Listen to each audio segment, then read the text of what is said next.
اور اگر مجھ سے پوچھا گیا، میں نے تو نبی سے وعدہ کیا میں جھوٹ نہیں بولوں گا، اور اگر میں نے اقرار کر لیا میں نے برائی کی ہے مجھے کوڑے لگیں گے، چوری کی طرف جاتا ہے۔ یہی بات اس کے ذہن میں آتی ہے، نبی کریم سے وعدہ کر رہا ہوں جھوٹ نہیں بولوں گا، صبح بتلا دیا ہاتھ کٹ جائیں گے۔ یہی بات شراب کے معاملے کے اندر آتی ہے، سچ بولوں گا کوڑے پڑیں گے۔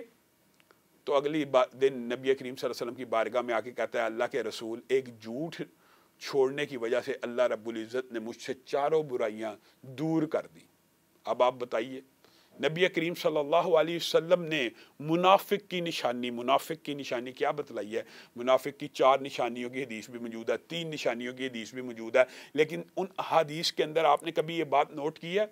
جب وہ بات کرے جھوٹ بولے، جب وہ وعدہ کرے وعدہ خلافی کرے، جب اس کو امانت دی جائے امانت میں خیانت کرے، جب وہ غصے میں آ جائے تو گالی گلوچ کرے۔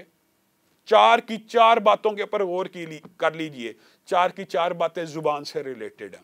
جب بات کرے جھوٹ بولے، جھوٹ کس نے بولنا ہے؟ زبان نے۔ جب وعدہ کرے وعدہ خلافی کرے، اپنے عہد کو کس نے توڑنا ہے؟ زبان نے۔ جب امانت کوئی رکھے امانت میں خیانت کرے، وہ خیانت بھی عملی بھی ہے اور لفظی بھی ہے کہ تو نے مجھے یہ دیا ہی نہیں، تو نے مجھے یہ چیز دی تھی، تو نے مجھے یہ چیز دی تھی۔ اور پھر جب غصے میں آ جائے تو گالی دے، یہ بھی زبان سے ہے۔ گویا منافقت کی جتنی بھی نشانی ہے اس کی بنیاد زبان ہے۔ اگر زبان سیدھی ہو جائے گی تو نفاق بھی دل سے ختم ہو جائے گا، منافقت بھی ختم ہو جائے گی۔ اور اسی طرح نبی کریم صلی اللہ علیہ وسلم کے پاس یہ مقدمہ بھی لایا گیا، کیا مومن بزدل ہو سکتا ہے؟ نبی کریم صلی اللہ علیہ وسلم کچھ دیر سوچ میں پڑ گئے، کہا ہاں مومن بزدل ہو سکتا ہے۔ پھر آپ سے پوچھا گیا کیا مومن بخیل ہو سکتا ہے؟ یعنی اس کے دل میں بخل ہو سکتا ہے، پیسوں کی لالچ اور کم خرچ کرنا چاہے؟ نبی کریم صلی اللہ علیہ وسلم کچھ دیر سوچتے رہے اور کہا ہاں بخیل بھی ہو سکتا ہے۔ پھر آپ سے پوچھا گیا کیا نبی کریم صلی اللہ علیہ وسلم آپ بتلائیے کیا مومن جھوٹا ہو سکتا ہے؟ نبی کریم صلی اللہ علیہ وسلم سیدھے ہو گئے اور کہا بندہ مومن جھوٹا نہیں ہو سکتا، بزدل بھی ہو سکتا ہے، بخیل بھی ہو سکتا ہے، لیکن جھوٹا نہیں ہو سکتا۔ ایک مرتبہ نبی کریم صلی اللہ علیہ وسلم سے پوچھا گیا بڑے گناہ کون سے ہیں؟ شرک۔ بڑے گناہ کون سے ہیں؟ والدین کی نافرمانی، زنا وغیرہ۔ پھر نبی کریم صلی اللہ علیہ وسلم اچانک سیدھا ہو کے بیٹھ گئے اور صحابہ بیان کرتے ہیں نبی کریم صلی اللہ علیہ وسلم نے بڑے گناہوں میں سے کہا جھوٹی گواہی، جھوٹی گواہی، جھوٹی گواہی، یہاں تک کہ نبی کریم کہتے چلے گئے اور ہمارے دل کے اندر یہ آرزو پیدا ہوئی کہ بس کر دیں، نبی کریم صلی اللہ علیہ وسلم اس سے آگے نہ بولے۔ جھوٹی گواہی یعنی انسان ایک ایسی جھوٹی بات کر کے کسی بندے کو پھنسا لے۔ اور آپ کو پتہ ہے جو قرآن پاک کے اندر بھی لعنت ہے جھوٹوں کے اوپر، اور جو مباہلے کے وقت الفاظ کہے جاتے ہیں کہ جھوٹوں کے اوپر اللہ کی لعنت ہو، جھوٹا سچے کی زندگی میں مر جائے وغیرہ، یہ ساری کی ساری باتیں زبان کے ساتھ ریلیٹڈ ہیں۔